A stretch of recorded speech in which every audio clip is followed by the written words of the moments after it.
Bueno, buenas tardes a todos y a todas. La verdad es que en este caso, lo estábamos hablando a la entrada, ¿no? En este caso, esta charla no estaba pensada como la vamos a hacer hoy. Nosotros llevamos preparándola... Unos 3 meses por lo menos. 3, 4, yo diría más, Más, sí, 4. antes de que se fuera Jorge. 4 o 5 meses la llevamos preparando, una charla de Ucrania, porque la idea era, viendo la tensión que se estaba creando en Ucrania, la idea era explicar de dónde venía esa tensión, por qué Ucrania, ¿vale? ¿Por qué en Ucrania? Que es lo que el camarada nuestro del partido ha preparado, porque él es de allí, él es de Ucrania. Entonces él lo tiene en su... lo conoce, ¿vale? Y además le gusta las dos cosas. Entonces la idea era hacer una charla de un par de horas de la historia y el desarrollo de Ucrania. Le hemos pedido que condense esa charla de hora y media o de 2 horas en 20 minutos, ¿vale? No sé si lo podrá hacer, ¿vale? Pero la idea se intentará, ¿no? Sí. La idea es, hemos dividido la charla en dos, porque ahora tiene otro cariz, ¿vale? Ahora hemos entrado en una guerra, además ayer con amenazas de guerra mundial, de guerra nuclear, ¿vale? Y puede ser que sea una guerra nuclear, no es una cosa descabellada, no es una locura decirlo, porque puede ser. Y además hay muchos de los que le interesan, ¿eh? Es decir, que la muerte y destrucción de las fuerzas productivas, como ahora veremos, es una necesidad del capitalismo. No es que sean malas personas, ni que lo son, pero no es por eso. No es que sean unos cabrones, que lo son, pero no es por eso. Es porque lo necesita el sistema capitalista, ¿vale? Para sobrevivir. Es cuestión de supervivencia. Si no lo hacen, mueren. Mueren como clase. Y la clase va a defenderse, ¿no? Eso lo veremos en la segunda parte, ¿vale? El por qué ahora es necesaria una guerra y por qué van a seguir y qué está haciendo la Unión Europea. Y vamos a demostrarlo con ejemplos, con las noticias de los periódicos, no de los nuestros, sino del diario, del País, del ABC incluso, de cualquiera, ¿vale? Porque son todos iguales. Entonces empezamos con la primera parte que la lleva a cabo Eugenio, que es camarada del partido Quinenche, y además, como he dicho, es de allí, ¿no? Y tiene a su familia refugiada en sótanos porque le están bombardeando, ¿vale? De un lado y del otro, ¿vale? Le están bombardeando por el día unos y por la mañana, cuando intentan escaparse, los de Ucrania, para que no se escapen y poder decir que les están matando, ¿no? Entonces, lo puede contar, ¿no? Pero no ha venido a hablar de eso, ¿eh? Ha venido a hablar de la otra parte. Esa parte no le preguntéis porque tampoco es plan, ¿vale? Pero quiero decir que, para poner las circunstancias, que sabe de qué habla, ¿no? Entonces, todo tuyo. Bueno, pues buenas tardes a todos. Ante todo, mi nombre es Eugenio. Como ya dijo el camarada Felipe, estaba preparando una charla bastante más extensa sobre la historia y los antecedentes, pero bueno, intentaré reducirla. Como me gusta la historia antigua, yo creo siempre que la actualidad tiene sus raíces en épocas que apenas recordamos gracias a la educación que tenemos hoy en día, ¿no? Pero recordando esas épocas quizá comprendamos un poco mejor los contextos. Me intentaré ceñir a reducir, o sea, a contradecir la propaganda pro-NATO y pro-europea, simplemente para sentar unos precedentes de lo que está pasando. Tampoco voy a decir que Putin es bueno, ni los ucranianos son malos, ni viceversa, porque ahí después hablará el camarada Felipe sobre ello.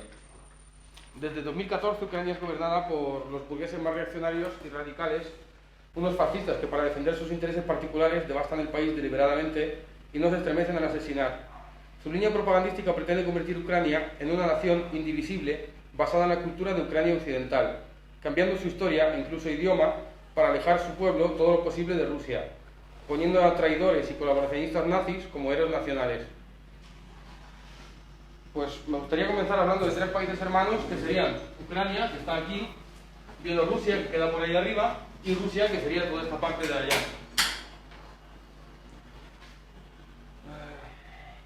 Están formados por la rama este del pueblo eslavo y se agrupan en torno a la Rus de Kiev y los condados rusos. En la primera mitad del siglo XII, la Horda Dorada conquistó y devastó gran parte de sus territorios. Entraron los mongoles por esta parte y todo lo que era la Rus de Kiev, que bueno, no llegaba hasta aquí, era más para arriba, digamos, pillando un poco más cacho de mapa que no se ve, junto con los condados de Novgorod y todos los otros condados rusos. Los condados separados y a menudo enfrentados entre sí no pudieron hacer frente a la invasión y fueron obligados a pagar impuestos. Algunos de ellos, al intentar escaparse de la invasión mongola, se unieron al reino de Litovia, que estaba por aquí, esta parte, se unió, digamos, al reino de Litovia haciéndolo grande, ¿no? De la gran Litovia, como lo queréis llamar. Otros, por aquí de Galichina, esta parte de Ucrania, se liberaron de los mongoles por sí solos porque estaban bastante lejos y pudieron hacerlo pero les duró muy poco la independencia porque fueron absorbidos, conquistados por Polonia y se convirtieron como en una franja del territorio que protegía a Polonia de las constantes guerras que tenía, ¿no? Que ahora también las mencionaré.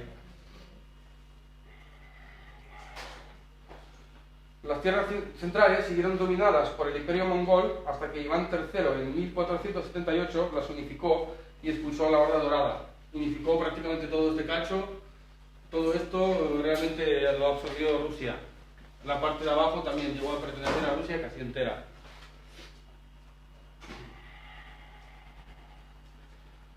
Las fronteras de aquella época entre Rusia, Polonia y Litovia coinciden en gran medida con las fronteras actuales entre Ucrania, Rusia y Bielorrusia, porque no han cambiado mucho realmente desde que se hizo esta división. Y por aquí estos estaban en Litovia, estos estaban con Polonia. Pues hoy Ucrania se podría partir después en un mapa que pondremos, se verá bastante bien por los ánimos de la gente, ¿no? Y por las diferencias culturales. Tanto en Litovia como en Polonia los habitantes de los condados rusos eran ciudadanos de segunda clase, ya que por tener diferente el idioma, la escritura, la religión y la cultura estaban excluidos de la vida política y sus tierras no eran usadas como una franja de seguridad. Ucrania fue el campo de batalla entre Polonia y Rusia en una época, después entre Polonia y los tártaros de Crimea, porque por aquí estaban los pueblos tártaros y los chechenegos, que eran otro pueblo más. También Polonia y Turquía tuvieron guerra, porque el imperio turco entonces abarcaba hasta aquí, lo que es Rumanía prácticamente no existía, llegaban a conquistar todo esto, incluso la parte de aquí, los turcos llegaron a estar y bueno, no por mucho tiempo, pero sí que lo llegaron a conquistar. De hecho, esta parte occidental de Ucrania, desde que se produjo esa separación en el siglo XII, no volvió a formar parte de los territorios ucranianos hasta 1939, habiendo pasado por manos de Austria, del Imperio Austrohúngaro y de Alemania, por épocas, ¿no? En 1772 creo que fue conquistado por Austria, y a partir de ahí, bueno, en el 17 proclamaron república y después volvieron a ser conquistados por Alemania brevemente, hasta que en el 45 ya por fin se formó este mapa, salvo Crimea, ¿no? De lo que es la Ucrania actual. Hubo varios intentos de proclamar un Estado independiente en el territorio de Ucrania, aunque nunca con las fronteras actuales.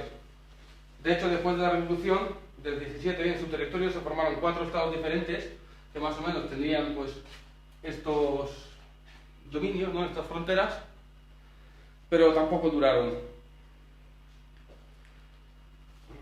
En 1945 se recuperó la parte occidental del dominio alemán y fue adherida a la Ucrania soviética.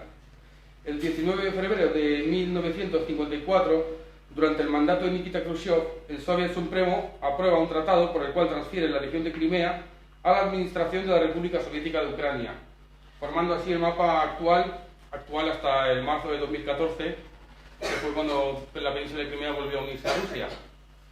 Pero bueno, realmente como en la Unión Soviética era todo un espacio administrativo, simplemente les parecía más cómodo por lo que fuera, fue una decisión administrativa, y lo unieron, lo adherieron a Ucrania. También lo pintaron bonito, como que fue un regalo por su valentía y su resistencia durante la Segunda Guerra Mundial. Vale.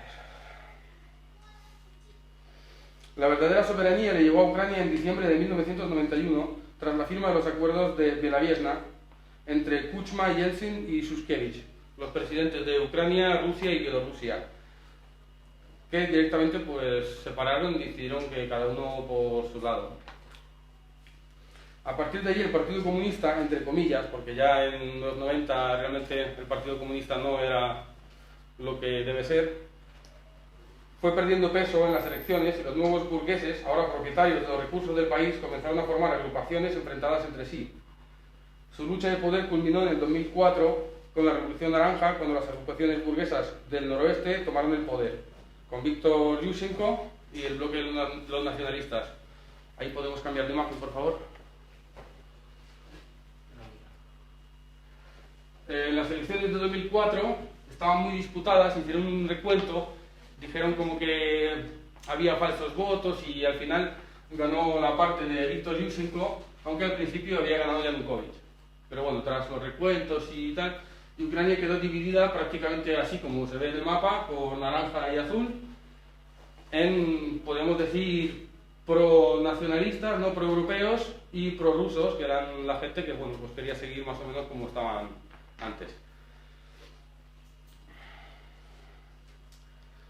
En noviembre de 2013, el presidente ucraniano Viktor Yanukovych pospone la entrada a la Unión Europea y comienzan los mítines y protestas espontáneas en la Plaza de la Independencia de Kiev, conocida tristemente hoy como Maidán. Maidán es plaza en ucraniano, simplemente. Las protestas se convirtieron en una larga confrontación. El 20 de febrero de 2014 se producen disparos en el Maidán. 53 personas mueren a manos de tiradores sin identificar. Unos días después, Viktor Yanukovych abandonó el país y la oposición toma el control. La llegada al poder de los burgueses más reaccionarios y chauvinistas agravó aún más las contradicciones existentes desde los años 90. Las regiones del centro y noroeste apoyaron al nuevo gobierno y las del sureste se opusieron. Durante las protestas masivas que tuvieron lugar en Dnipropetrovsk, Donetsk, Lugansk, Kharkov y otras regiones, pues prácticamente por todo el sureste, en Lugansk y Donetsk los edificios administrativos fueron tomados por activistas del pueblo. Se formularon listas de exigencias, entre las cuales estaban no pagar impuestos a Kiev hasta un referéndum sobre Estado especial de Donetsk, libertad de elección de lengua oficial, creación de una milicia popular, amnistía total para los milicianos y combatientes, y el 7 de abril de 2014 se proclama la República Popular de Donetsk y 3 semanas después la República Popular de Lugansk. En el mismo mes de abril empezaron los enfrentamientos con el ejército ucraniano. La ciudad de Sloviansk, importante enclave ferroviario del sureste, no aparece en las ciudades, la mostraría, pero bueno, no te preocupes, da igual. Se convierte en el centro de los combates durante 2 meses y medio. La ciudad resistió 4 intentos de asalto y fue tomada por el ejército ucraniano en julio.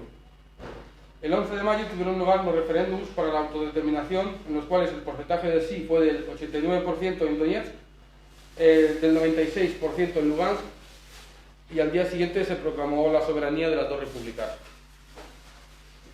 El 25 de mayo de 2014, Piotr Poroshenko es elegido presidente de Ucrania. Unos días después, el ejército comienza una gran ofensiva en todos los frentes. Ya a principios de agosto, prácticamente tenían Lugansk y Donetsk cercados. A mediados de agosto, las repúblicas cambiaron a sus dirigentes y comenzaron el contraataque. Muchas divisiones del ejército ucraniano fueron separadas y rodeadas, lo que las obligó a retirarse sufriendo muchas bajas. Al principio de septiembre se firmó en Minsk un acuerdo de paz y la intensidad de los combates se redujo. El acuerdo de Minsk comprendía lo siguiente: el alto de fuego por ambas partes, ley sobre un estatus especial de las repúblicas del Donbass, monitoreo de las fronteras entre Rusia y DNR. Bueno, aquí estas dos serían, porque esto es Kharkov, esto es Lugansk y esto es Donetsk. Pues las fronteras las monitorearían por la NATO. Era uno de los puntos. Intercambio de rehenes, amnistía y medidas para mejorar la situación humanitaria en la región. El 12 de febrero de 2015 tuvo lugar la consiguiente firma de acuerdos de Minsk entre Ucrania, Rusia, Francia y Alemania, apoyado por la NATO. 3 días después entra en vigor el alto el fuego, pero los tiroteos no cesan. Tras la firma de los segundos acuerdos de Minsk, a lo largo de unos pocos meses, murieron en explosiones varios líderes civiles y militares de las repúblicas. En junio de 2019, bueno, esto venía por el terrorismo de Estado, ¿no? Para que vean que no existe. En junio de 2019, los primeros ciudadanos de las repúblicas autoproclamadas obtuvieron el pasaporte ruso. Poroshenko acusó a Rusia de violar las leyes internacionales. En diciembre de 2019, Kiev se compromete a incluir en la Constitución un estatus especial para las repúblicas, y esto viene un poquito fuera de fecha, porque es más actual, pero bueno, el 17 de febrero de 2022, Elena Shulyak, la líder de un partido, Sluga Naroda, que sería el siervo del pueblo, que en verdad tiene el nombre nada más, declaró que no se está llevando a cabo ningún proyecto de ley al respecto. O sea, hasta ahora no se han puesto ni siquiera con ello.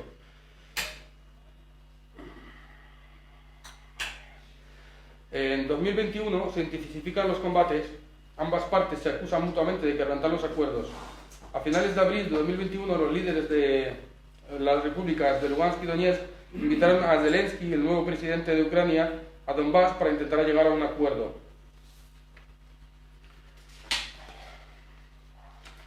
El gobierno ucraniano declaró que no negociará con representantes de repúblicas autoproclamadas. Así, sin más. El 24 de enero de este año avanzan las tropas del ejército ucraniano y el 17 de febrero vuelve a haber cruce de acusaciones de quebrantar el alto fuego por ambas partes. Las cosas se intensifican, se ponen en marcha, se van preparando, como lo queráis llamar. Y el 21 de febrero Putin firma dos mandatos: el reconocimiento de la República Popular de Donetsk y el reconocimiento de la República Popular de Lugansk. Y dos tratados de amistad el mismo día que trataban de apoyo mutuo y de amistad con cada una de las repúblicas. Zelensky, en respuesta, el mismo día declaró que las fronteras de su país no cambiaban porque el presidente de Rusia o de quien fuera declarase esto o lo otro. Entonces, bueno, hay desacuerdo, ¿no? Como siempre. Estados Unidos han considerado las acciones de Putin como una infracción de derecho internacional y han prometido sanciones contra Rusia y las repúblicas del Donbass, que también tienen culpa de algo. No han sufrido suficiente.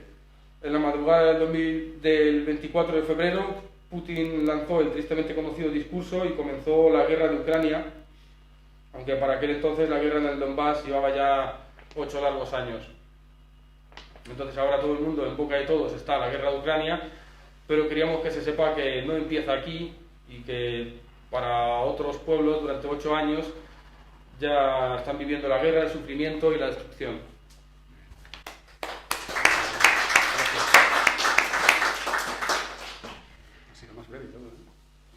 Ha sido más breve. Bueno, él lo ha hecho muy esquemático, ¿vale? Y además ha incorporado la parte final. En principio, claro, nosotros la idea de la historia de Ucrania era más la parte del principio, entender que Ucrania desde el principio son 4 pueblos, él lo separa como 4 y que es un país creado artificialmente, ¿no?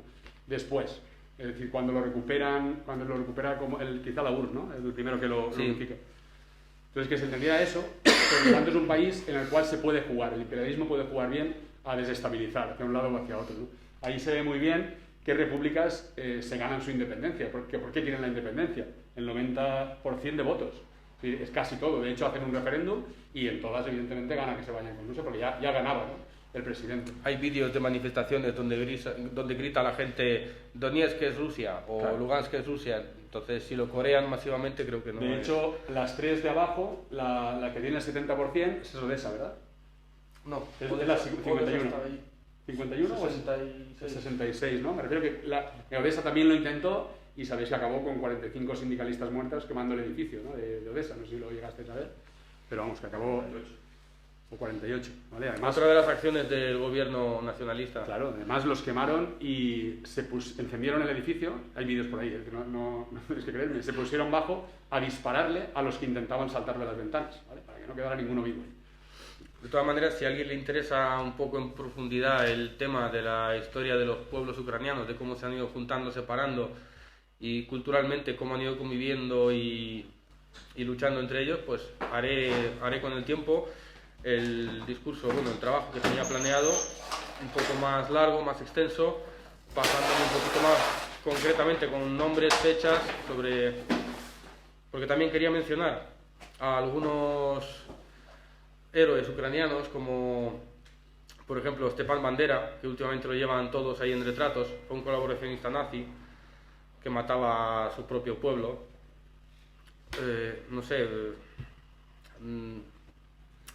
Sí, bueno, Stepan Bandera, muchos, en verdad hay varios. Pero bueno, ya lo mencionaré. Bueno, la segunda parte, que es la que me iba a encargar yo, es una visión, ¿por qué el conflicto? ¿Vale? Es decir, que yo creo que es, no lo más importante, pero sí de lo que no se habla, ¿vale? Esto no lo oiréis en ningún medio de comunicación, ni saldrá en ningún telediario, ¿vale? Ni de un lado ni del otro, porque... Como no se sabe quién lo dijo, pero es muy evidente, el primer muerto en cualquier guerra es la verdad, ¿no? Y un lado y otro expresan, cuando dicen, no, es que cerramos Sputnik y RT porque es la visión del gobierno, son mentiras del gobierno, igual que el país y el ABC son mentiras del gobierno, este de aquí y aquel de allí, ¿vale? Igual, no, sin ninguna. La idea nuestra es explicar esa visión materialista, ¿no? ¿Por qué el conflicto ahora? ¿Y por qué tiene cariz de que nos asustemos, porque tiene cariz de guerra mundial y posibilidades de guerra mundial, ¿no? Se está larvando desde hace muchos años. Lo de Ucrania empieza en 2014, cuando hay un golpe de Estado que tumba el presidente electo, y lo tumban, él dice que disparos desconocidos. Hay un informe de la Universidad de Ottawa, Estados Unidos, nada sospechoso de ser comunista, que dice que de dónde venían los disparos, y que eran francotiradores al servicio de la NATO, es la OTAN, ¿vale? El servicio de la OTAN, porque era el edificio donde estaba la OTAN, ¿vale? Desde allí dispararon y mataron a 58 personas al azar para culpar al presidente y poder hacer el golpe de Estado, lo que se conoce como un ataque de falsa bandera, ¿vale? Todo esto luego lo tenéis en la bibliografía que pondré al final y lo podéis comprobar, ¿vale? Los textos están en inglés, claro, ¿vale? Pero los textos están disponibles para que los podáis ver. Si me puedo entrar en detalles... Te vienes ¿no? Sí, me vengo arriba. Bueno, ¿qué factores determinan esta guerra? Fijaros que de lo que yo voy a hablar, os repito, no va a estar en ningún lado. Primer factor, que el capitalismo no gana suficiente, ¿vale? Y luego lo voy a explicar uno a uno. Los voy a explicar, ¿vale? Lo voy a detallar. El segundo, que las materias primas se encarecen. Ahora veremos por qué se encarecen. El tercero, que no tienen energía barata, se les ha acabado el chollo, ¿vale? El petróleo llegó a su pico, el Brent, en el 2005, ¿vale? Y están manteniéndolo artificialmente con el fracking a pérdidas. El fracking cuesta más de sacar que lo que gana, pero mantienen su burbuja de que todo va bien, ¿vale? Desde el 2005 llegó el tope. Encima, China les superó en el año 2014 en el PIB comparado, ¿vale? Cuidado, les superó en PIB comparado. Todavía no les ha superado, o estará a punto de superarles, si no les supera este año o el año que viene, en PIB real, en PIB total, ¿vale? Depende de dónde mires el dato. Es decir, que está a punto de superarles. Estados Unidos deja de ser hegemónico, ¿vale? Como potencia. China les supera. Y luego eso va a provocar el incremento brutal de la desigualdad. Entonces vamos uno a uno. Este gráfico lo podéis encontrar buscáis en Google caída tendencial de la tasa de ganancia y os sale siempre este gráfico, ¿vale? Pero es muy, a mí me da muchísima información. La tasa de ganancia es cuando un capitalista pone 1.000 pavos, ¿cuánto recupera? ¿Vale? ¿Cuánto dinero recupera? Entonces estaba en un 40%, como veis aquí arriba, lo tenemos en 40% y la tendencia es la raya esta de aquí. Lo real es esto de aquí. Ellos lo intentan recuperar. ¿Pero cómo lo recuperan? Primero, esto es 1800, ¿eh? 1870. Tiene una tasa de ganancia, va cayendo, le llaman depresión larga porque es lenta, no es rápida. ¿Cómo lo recuperan? Primera Guerra Mundial. ¡Bom! Pico. Ahí arriba. Destruyo un montón de fuerzas productivas, hay que volverlas a construir. Tengo un tiempo en que mantengo la tasa de ganancia inicial durante un tiempo. ¿Qué ocurre? Que esa guerra no fue muy destructiva, mató a mucha gente, pero destruyó poco. No había todavía armas que destruyeran demasiado. No destruyó demasiado. Duró muy poco la reconstrucción. Crisis del 29, crack del 29, además, fijaros la caída. Gran depresión, ¿vale? Crack del 29. Baja la tasa de ganancia. ¿Cómo la recuperan? Vamos a dejar a Hitler que suba, vamos a darle alas, vamos a enviarle aviones, vamos a dejar que pase, dejar que pase. Yo ni siquiera digo que lo hagan, dejan que pase, ¿no? Y tenemos la Segunda Guerra Mundial, mucho más destructiva, con armas mucho más potentes, con más destrucción de fuerzas productivas y por tanto dura más tiempo la deconstrucción y les dura más tiempo la acumulación. Mantienen lo que llaman etapa dorada, ¿no? Como está todo por construir porque lo habéis destruido todo, pues ahora volvemos a ganar dinero construyendo eso y hemos ganado dinero vendiendo las armas. Nuestras armas han sido vendidas y han sido utilizadas, por lo tanto hay que volver a producir armas, ¿vale? La tenemos. Mantenemos y vienen los siguientes cracks y estos ya son los nuestros. ¿Vale? Aquí estamos nosotros y vuelven a haber pequeñas guerras y pequeñas recuperaciones, ¿vale? ¿Qué factores tiene que haber para que haya recuperaciones? La guerra es uno, no es el único. No es el único. ¿Cómo recuperan ellos esa tasa de ganancia? Con varias cosas. La guerra es una, que es la última, destrucción de las fuerzas productivas. Destruir todo para construirlo, pero hay otras. Abaratamiento de disponibilidad de energía. Si de repente se descubre, como pasó en la época dorada, el petróleo masivo, energía baratísima, y que podemos trabajar, mantenemos tasa de ganancia. Si de repente tenemos un montón de nuevos materiales que son baratísimos y que podemos disponer de ellos, tasa de ganancia recuperada. ¿Vale? Todo esto no es subir y bajar, sino que va todo en curvas que van subiendo poco a poco y contribuyen. Y la otra es directa. ¿Qué pasó en el 2007? Bajada de salarios directa. A todos. Bajó en todos. Hasta los funcionarios los bajaron un 10, un 12%. ¿Vale? A todos. Bajaron a todos los salarios. Esto de aquí. Bajar los salarios. Bien de forma directa, es decir, te quito pasta de su bolsillo, o bien de forma indirecta. Privatizo la sanidad, privatizo la educación, copago aquí, copago allá. Eso es sacarte dinero de tu bolsillo, ¿no? Pero luego hay otra forma, que cuando se produce la guerra, ahora lo veremos, que es el IPC. ¿Vale? El IPC es quitar dinero de tu bolsillo. Y para muestra el botón de este año. Los convenios, la subida media de convenios está en el 1,48, 1,5% del año pasado. La subida del IPC es 6,5%. Es decir, nos han robado del bolsillo un 5%. Así, tal cual. Cuanto más aumente el IPC, más barata le salen las fuerzas productivas al capital que produce. ¿Vale? Más barata. Es decir, esas dos son las formas de conseguirlo. Y la última es la destrucción de fuerzas productivas, ¿no? Entonces, vamos a ir viendo uno por uno. ¿Se puede conseguir... bueno, esto, lo que le comentaba antes al compañero, ¿no? Esto va a suponer una batalla a muerte. Y además a muerte ya no de 3, 4 bloques, no, de 2 bloques. 2 bloques. La OTAN es de Estados Unidos. Le quieren llamar OTAN, pero Estados Unidos manda y los demás obedecen. Son 30 países, un montón pequeñitos, y de los medianos hacen lo que dice Estados Unidos. Y de hecho se ve en Ucrania. ¿Qué interés tiene que tener Europa en una guerra aquí al lado? Estados Unidos se quiere pelear con Rusia, que la haga por el estrecho de arriba, que son frontera. No se quiere pelear con Rusia, quiere destruirte aquí. Y la Unión Europea, ahora lo veréis, veremos qué hace. Lo que debería hacer es intentar poner paz como fuera, ¿vale? Porque las bombas nucleares no van a llegar a Estados Unidos, van a ir a la base de Rota o aquí a Vétera. Van a ir aquí al lado, no van a ir allá, ¿vale? Está muy lejos, van a caer aquí. Entonces, la Unión Europea no tiene papel. Es la OTAN y por el otro lado, el otro polo, la OTAN y Japón. En el Pacífico Sur, Japón, ¿eh? Cuidado que está alineado con la OTAN, aunque no pertenezca. Y eso Estados Unidos lo está manejando bien. Y el otro polo, que es Rusia, China y la India. ¿Vale? Este discurso que aquí tenemos tan claro de que Putin es un hijo de puta, es el malo, es el que... En India no lo tienen tan claro. En Rusia tampoco lo tienen tan claro, evidentemente. ¿Vale? Y en China tampoco. La población civil, que no es tonta. ¿Vale? Lo que hace es que tiene la información que tiene, igual que la tenemos nosotros. Esta es más difícil de conseguir. ¿Vale? A mí me ha supuesto una semana entera de investigar. Luego os pondré toda la documentación de dónde sale, ¿vale? Para que podáis hacer esa investigación por vosotros mismos. 1 a 1. El petróleo, ¿vale? Podéis lo mismo. Te caes en Google petróleo, pico del petróleo, ahí lo tenéis. El petróleo llegó a su pico en el Brent, que es el del diésel, en el 2005. Artificialmente, vuelvo a repetirlo, están sacando con fracking. El fracking es deficitario. No es que no saquen ganancia, es que tiene déficit. Por cada 1.000 euros que invierten, sacan 900. No sacan suficiente, pero aún así lo hacen. ¿Por qué? Porque mantiene el capitalismo en su funcionamiento, ¿vale? Parece que funcione, aunque sea a pérdidas. Se ha acabado, lo veis en el pico, se ha acabado, y ahora no se va a acabar de hoy para mañana, esto va a durar décadas. Pero la bajada va a durar décadas, pero ya se ha acabado. Ya va a ir bajando poco a poco, ¿vale? Repsol ha dicho que cambie su modelo de negocio a la electricidad. Repsol, ¿vale? No lo dice el Partido Comunista de Cuba, lo dice Repsol, porque es lo que viene. China exportaba 60.000 millones de toneladas de tierras raras, que ahora lo veremos. Ha limitado la exportación a 30.000. Las otras 30.000 se las queda a ellos porque las tierras raras se utilizan para hacer los imanes de los aerogeneradores, entre otras cosas, ¿vale? Entonces, las necesita para producir su propia energía. Y se las ha quedado, no la exporta. ¿Vale? Tenemos un problema con lo siguiente. Esto es petróleo. Petróleo se acaba. Se acaba la energía barata. ¿Qué hacemos?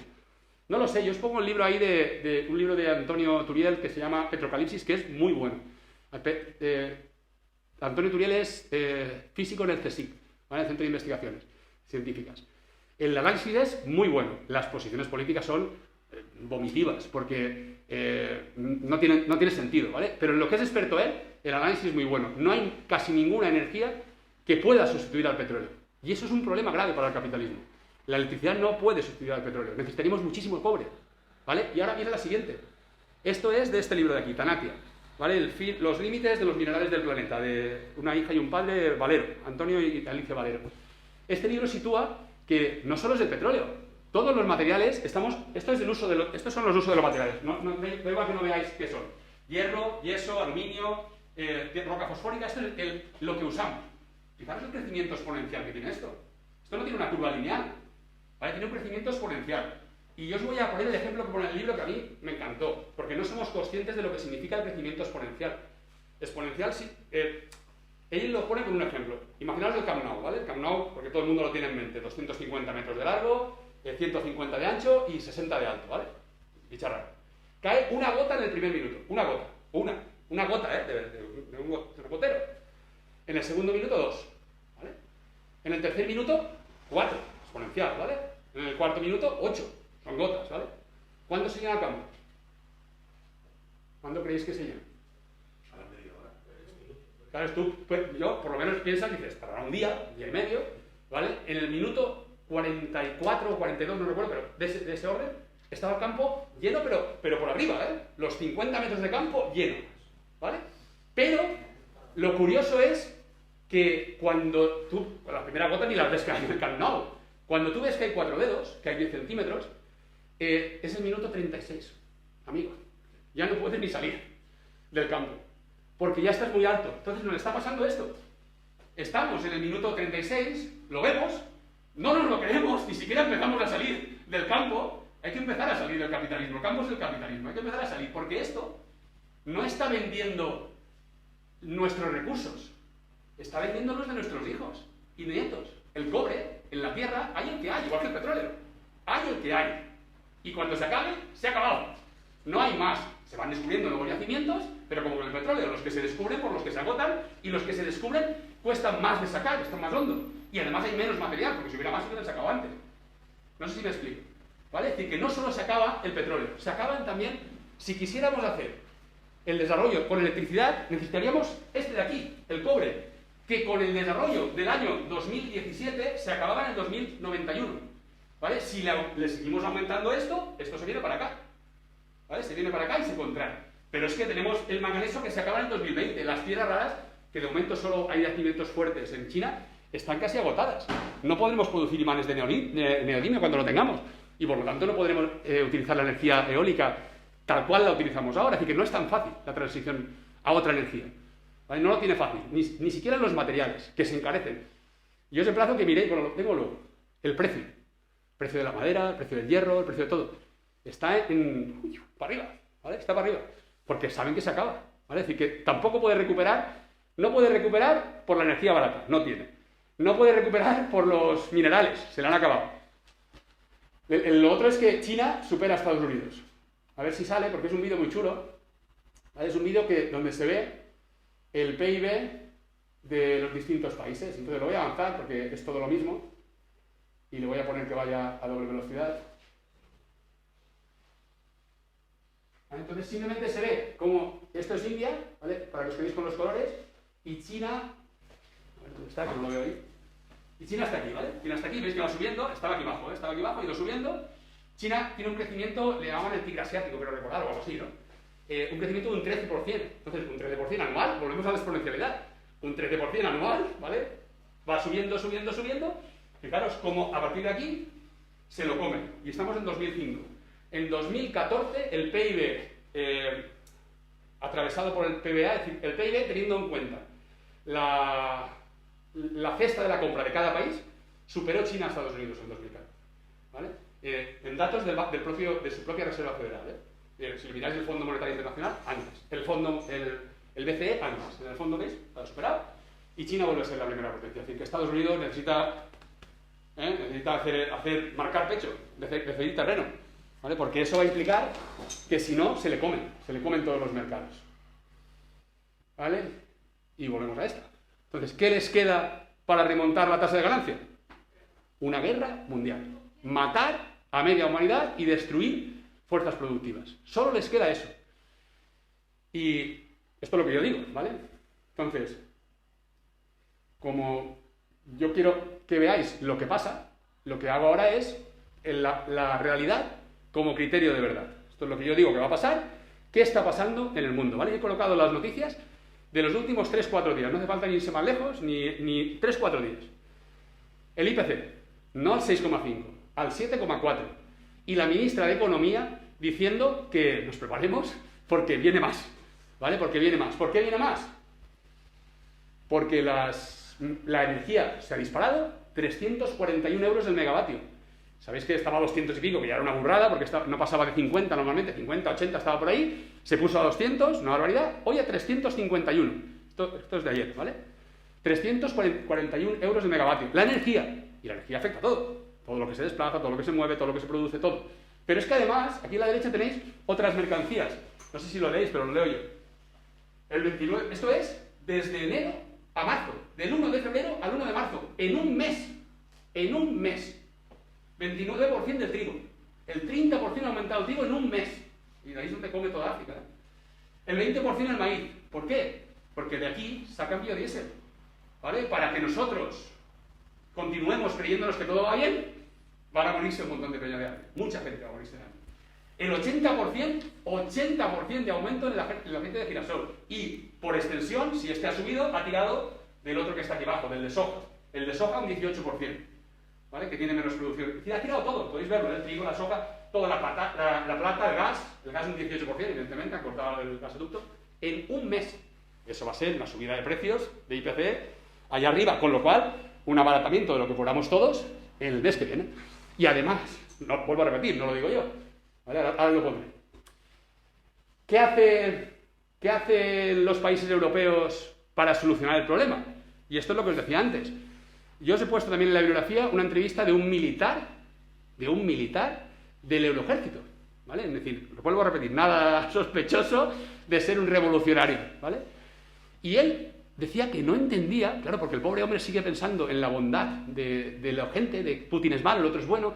No entiendo por qué estamos enviando armas a Ucrania, si lo que tendríamos que hacer es pacificar la zona, porque las bombas no van a venir a nosotros y vamos a tener que enviar soldados nuestros allí. Entonces no entiendo por qué Europa, que lo haga Estados Unidos, le parece bien, le parecía normal, porque lo que quiere es desestabilizar, pero nosotros, ¿por qué estamos enviando armas? No tiene ningún sentido. ¿Qué han hecho todos los países? Esto es el 27 de febrero, ningún país envía armas, y esto es el 1 de marzo, anteayer, el pasado. Fijaros el rojo, todos los países de la ABC. Esto de aquí es la ABC. Todos enviando armas. Y ayer, España, que está en azul todavía porque no había enviado armas, ayer España dijo que iba a enviar armas. ¿Vale? Además, armas con capacidad letal, nada de armas defensivas, que también esto de armas defensivas me gusta mucho, ¿eh? Se ve que hay balas que solo se disparan cuando te disparan a ti, ¿no? No pueden dispararse si no. Hostia, no sé yo la capacidad. Luego entro un poquito más en España. Esto es Alemania. Alemania nunca se había endeudado. La OTAN lleva diciéndole años que suba su porcentaje. Cuando uno pertenece a la OTAN, una de las cosas que firma es que tiene que dedicar el 2% del PIB a armamento. Porque sí, porque lo firma. España lleva aumentando año tras año, bajando el de sanidad y educación y aumentando el de armamento. Porque lo firmó en la OTAN. Cada vez, el último submarino que compró, creo que eran 60.000 millones, es que yo la cantidad se me perdía en los ceros. Era una barbaridad, ¿vale? Yo creo que eran 60.000 millones, igual me paso en algún cero. Bueno, da igual. Volvemos a Alemania, que me lío. Alemania no se endeuda y no quería subir era reacia, no quería subir. El ministro polaco fue a burlarse del alemán, repito, el ministro polaco fue a burlarse del alemán diciéndole que qué mierda era eso de enviar cascos. ¿Qué van a enviar cascos? Pero así, con estas palabras. Buscarlo en internet, porque además lo dijo en inglés. Lo dice en inglés. Al día siguiente tenemos esta noticia. Alemania se va a endeudar en 100.000 millones de euros, Todos los fondos de recuperación que vienen son 140.000. Ellos se van a endeudar en 100.000 millones de euros para subir al 2% la inversión en armamento. Es decir, agacharle la cabeza a la OTAN y sí, buena lo que usted diga a Estados Unidos. Y meter ahí. ¿Qué han dicho los liberales? Los liberales, ¿cómo van a endeudar el país? No pasa nada. Pues es que se entiende. Ahora, como hay guerra, pues habrá que endeudarse, ¿vale? ¿Qué han dicho los...? Claro, si me digo que no quiero comprar nada de Rusia, me muero de frío. Porque Alemania vive del gas ruso, en gran parte, no vive del gas ruso, pero calienta muchos hogares con el gas ruso. Necesito alguna energía. Pues los verdes, esto es de anteayer. Bueno, te interrumpo un segundo. Alemania, además, es uno de los consumidores más grandes de gas de toda Europa y la mayoría de su gas viene de Rusia. Sí. Y si quisieran comprarlo a Estados Unidos, tendrían que traérselo por barco y ellos no tienen puertos adaptados para recibirlo. O sea, Alemania dependen del tubo. Dependían. Alemania mete una inversión, otro incremento del IPC y mete dos estaciones de gas licuado para almacenar ese gas que viene de Estados Unidos. 2 puertos para construir en 2 años, para no depender del gas ruso. Y este de aquí de la derecha o izquierda, de la izquierda, es el de los verdes, diciendo que él no vería mal que las nucleares, esas que han parado, las volvieran a poner en marcha. Pero tal cual. No rechazaría ideológicamente la cuestión. Hostia, tío, los verdes, ¿qué se demuestra? Que da igual verdes, que liberales, que rojos, que azules, que verde fosforito. Cuando el capital manda, agachan la cabeza y aceptan todo lo que les dice. Esto es Alemania. Alemania. ¿Vale? Verdes, liberales, les da igual.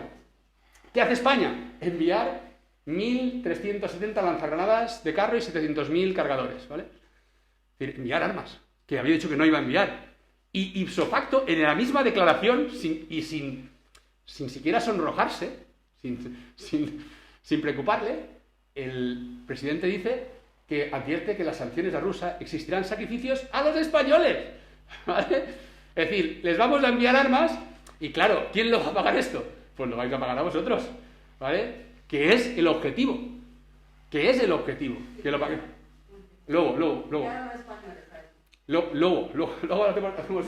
Porque ya he acabado, ¿vale? Esto es la última. Entonces, en resumen, y esto es para nosotros, ¿vale? Esta es la visión que yo tengo aquí desde el PCP, tampoco yo soy el que mete política, pero es la visión, ¿no? No hay buenos y malos, ¿vale? Es el mercado, amigos. Como dijo el ínclito Rodrigo Rato, esto es el mercado, esto funciona así. Y para recuperar la tasa de ganancia necesitamos mataros a la mitad de vosotros, ¿vale? Y ya está, no pasa nada, ¿vale? Y vendrá una guerra nuclear. Y la otra mitad vais a vivir en la absoluta miseria, ¿vale? Entonces, no, en todo caso todos son malos, si queréis, todos son malos, ¿vale? Eso lo admitimos, pero no, uno es bueno y el otro es malo, ¿no? Al oso de Rusia le han estado metiendo el dedo en el ojo, enviándole tal, tirándole pedras, y él ahora acaba de dar una zarpa. Entonces, ahora la culpa es del oso, yo te estoy empujando aquí todo el rato, y cuando él me da la culpa es ella. Hombre, vamos a ver, él me ha dado, no hay que utilizar la violencia, tal. Pero, hombre, no le echen la culpa a él, el otro le está metiendo el dedo en el ojo durante 8 años. Y tienen 800 bases, os pongo también la charla del profesor de la escuela, de una charla que se dio en la UNED, premonitoria, el día 23, buenísima. Tienen 800 bases rodeando a China y a Rusia. Entonces, hombre, cuando te sueltan una hostia, no digamos nosotros que este es bueno y el otro es malo. No, los dos son lo que son. Y están recuperando su tasa de ganancia, ¿vale? Y intentando ganarle al otro, simplemente, ¿vale? Luego, esta es muy buena. Cuando se habla de los empresarios rusos, se les llama los oligarcas rusos, ¿vale? Amancio Ortega no es un oligarca, es un empresario de éxito, ¿vale? Joder, ahora sí que utilizamos el término oligarquía, ¿vale? La oligarquía española y la oligarquía rusa y la oligarquía francesa nunca van a pagar las consecuencias. Esto lo pagamos nosotros, nuestra clase, los que están bajo del sótano, siempre. Entonces nosotros siempre estaremos contra la guerra, siempre, contra todas las guerras, ¿vale? El periodo de menos guerras fue el periodo en el que la URSS estaba, por eso se llamó Guerra Fría. El periodo de menos mortandad en guerra, ¿vale? De hecho, aquí lo tenemos. Han derrumbado la URSS y aquí tenemos la próxima guerra mundial en ciernes. Esta frase es muy conocida, ¿vale? De Karl von Clausewitz, aunque Lenin la utilizó, ¿no? La guerra no es ni más ni menos que la continuación de la política por otros medios. Es otra forma de hacer política. ¿Que en esta forma pone mucha gente? Pues chico, ¿qué se le va a hacer? Pero si no, el capitalismo se acaba, ¿vale? Es decir, que ellos están defendiendo sus intereses como clase. El capitalismo se les muere, está muriéndose. Se le está muriendo. Ahora dependerá qué vamos a hacer nosotros. Luego, mucho cuidado con la verdad, con lo que dicen los medios. Los medios mienten siempre, porque están al servicio de alguien. Siempre. Nosotros también, ¿eh? Yo estoy al servicio de alguien. Yo esto lo digo totalmente parcial e inclinado hacia la clase trabajadora. Hacia lo que beneficia a la clase trabajadora. Totalmente. Me importa una mierda lo que el Amancio Ortega es ilegal. Me da igual. Mi posición va claramente en favor de los trabajadores y los trabajadoras. La suya va claramente hacia la patronal, hacia los ricos. Pues no nos engañemos, aquí no hay imparcialidad. Espérate porque acabo, y luego hacemos preguntas y luego si quieres participas también. Y el que no se alinea, le corto la cabeza, sin miedo. Cierran RT, cierran Sputnik, no pasa nada. Censura directa, no indirecta, la de siempre es la indirecta. Tú ya sabes que si estás en el país, eso no lo tienes que publicar, porque si no, no va a trabajar más, amigo. Esa es la indirecta. Ahora ya es directa. Pero es que además, incluso con medios españoles, os pongo a la derecha, el periodista Pablo González, de Público, que lleva 3 días detenido por Polonia. Por Polonia, que lo encierra por ser prorruso. Periodista de Público, Lleva 3 días incomunicado, ni el periódico pueda contactar con él, ni nadie, ¿vale? Y antes de salir de España, ya fue el CNI a preguntarle a él y a sus familiares quién era y dónde iba. Antes de salir de España. Esa es la libertad que ellos pregonan, ¿vale? Y luego, cuando lo hace el gobierno ruso, es que eso no lo... Pues si tú lo haces igual. O sea, el gobierno... Los europeos montan un golpe de Estado, tumban y ponen a un títere, no pasa nada. Ahora dicen, no, es que Rusia lo que quiere es tumbar al gobierno y poner a un títere. Bueno, quiero hacer lo mismo que hiciste tú en 2014. Entonces, no lo vendas como malo. Dices, es que quiere hacer lo mismo que yo. En todo caso, muéstrate un poco una rabietita, ¿no? Y algo, porque tú hiciste lo mismo. Entonces, cuidado con los medios, ¿no? Y esta ya es una impressió personal. Esto es en valencià, es diu, a tu el dic filla, intenten ahora, ¿no? Esto es, cuando una madre le dice a su hija algo, pero le está queriendo decir algo a la nuera, ¿no? Entonces, no se lo puede decir directamente, pero se le dice a la hija. Este ataque va contra Rusia. Pero está diciéndole a China, ¿vale? Está diciéndole a China, ¿tú quieres que hagamos esto contigo? ¿Vale? Te meto el de Rusia porque es más pequeñita, ¿vale? Pero luego voy a ir a por la otra, porque tiene que ganar uno de los dos. Porque China se lo está comiendo, lo habéis visto en la gráfica de antes, se lo come entero, lo devora, desaparece Estados Unidos.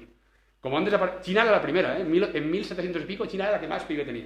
Y pasó a ser mindungui, nada, en el capitalismo no era nada, hasta que fue remontando, ¿no? Entonces, puede desaparecer tal cual Estados Unidos. Y ellos lo dicen en sus escritos, no mienten. Os he puesto una entrevista que me pasó el camarada Quique, que hacen a un profesor de la Complutense estuvo trabajando en un periódico, da igual, que está muy bien porque nombran los documentos de los americanos directamente donde dicen lo que van a hacer.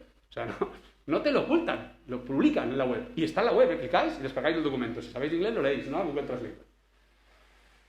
Luego, quedan dos solo. La OTAN, hoy en día, no tiene ningún sentido que nadie, de ninguno de los trabajadores y trabajadoras de este país, ni del mundo entero, intentemos defender a la OTAN. Como está pasando. El otro día en la concentración de Alicante, nos venían muchos, la OTAN nos defiende. Joder, tío, la OTAN ha asesinado pueblos allá donde ha ido, en Libia, en Afganistán, en Irak, invadió Irak, mató 1 millón de personas y no pasó nada. Yugoslavia, los periodistas justificando la invasión de Afganistán porque les hayan matado 3.500, en este conflicto han muerto 15.000, en Donetsk y Lugansk. Es decir, han muerto muchos más. Y yo no justifico ni la de Afganistán ni la de esta, pero aquí están justificando alguna, ¿no? Entonces la OTAN hay que seguir luchando por su desaparición. Cada vez somos menos en esta lucha. Esta lucha antes era multitudinaria y ahora es una lucha muy minoritaria, ¿vale? Entonces hay que retomarlo. Se fundó como un bloque anticomunista. Claro. Hoy en día no tiene sentido ninguno tras la desaparición de la URSS. No debería, pero todos los que decían que estaba moribunda y que iba a desaparecer, miradlo ahora. No va a desaparecer. La OTAN se va a convertir en lo que es la unión del bloque de la derecha con Europa haciendo de mamporrero, de seguidista, de lo que le manden, ¿vale? El gallinero, dicen. Y la última. Esto no es ni más ni menos que la expresión de que el sistema está agotado. Al sistema no le queda nada. La tasa de ganancia está en límites que no puede soportar, ¿vale? No puede remontarlo. No tiene ningún problema en destruirlo todo. Y para destruirlo traerá el fascismo. Ya lo tiene preparado, lo tiene calentito, lo estáis viendo en todos los sitios, ¿no? Los que nos pensábamos, ¿cómo pudo haber una guerra mundial? ¿No? ¿Cómo puede haber? Pues aquí lo estamos viendo. Así puede haber una guerra mundial. Y se provoca porque al capital le interesa. Y todos participan. Todos participan. Y todos ven bien. Fijaros que ahora, mayoritariamente, si salimos de fuera, ven bien que se envíen armas a un país en guerra.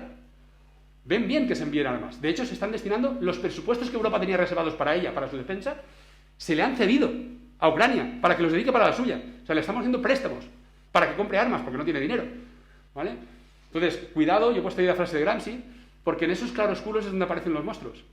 El sistema se está acabando, está agonizando, pero todavía puede dar una zarpada buena, ¿eh? Todavía nos puede matar a la mitad, pero se está acabando. Entonces, yo os digo lo único que os puedo decir, que es que os organicéis y preparéis la lucha y el combate para deshacer el sistema, porque si no lo deshacemos nosotros, ellos nos matan a nosotros. Sin ningún problema, ¿eh? Además, con toda naturalidad, ¿eh? Bueno, ya está. El siguiente. ¿Vale? Y esto pasa. Lo hace Rusia, ¿eh? Rusia mató a quien tuvo que matar para poder controlar toda la población en Donetsk y Lugansk, y lo hace Europa. Mató a 60 personas, pero a sangre fría, ¿sabes? Allí, a los que hay que matar, a los que estaban en la plaza. Y gracias a eso el golpe de Estado triunfó. O sea que ni uno ni otro. Son los dos exactamente igual para hacer lo mismo, para controlar el mundo. Y para poder remontar la tasa de ganancia que no les sale, ¿vale? Yo por mi parte nada más, abriremos un debate, ¿vale? Ahora, para preguntéis sí, lo que queráis. Y yo solo quería contribuir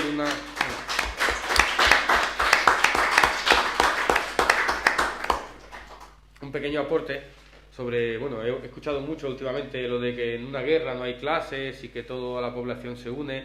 Eso es mentira, por lo que sé yo directamente, desde que la ciudad empezó a ser bombardeada, los ricos que podían permitirse pagar, sobornar a alguien del ejército y salir, eso es lo que hicieron, salieron y están todos en el extranjero.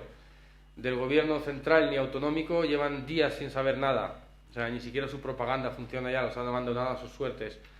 Y al final el pueblo, los trabajadores, son los que están apoyándose codo con codo, intercambiándose cosas, repartiendo, dividiendo, mostrando solidaridad, empatía con los de su misma clase, y son los que están ahí, pues eso, pasando miedo, calamidades, con riesgo de morir en cualquier momento.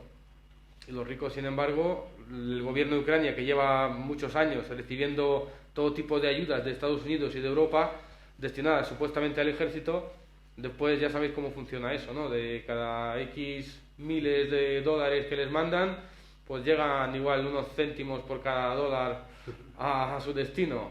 Y luego, pues dices, este presidente ha expandido su imperio de fábricas de chocolate en no sé cuánto %, se ha triplicado. Este se ha comprado villas en no sé dónde. ¿De dónde sacan dinero en un país en crisis?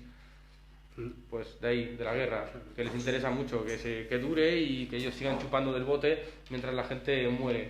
Muchísimas gracias y nos vemos en la próxima.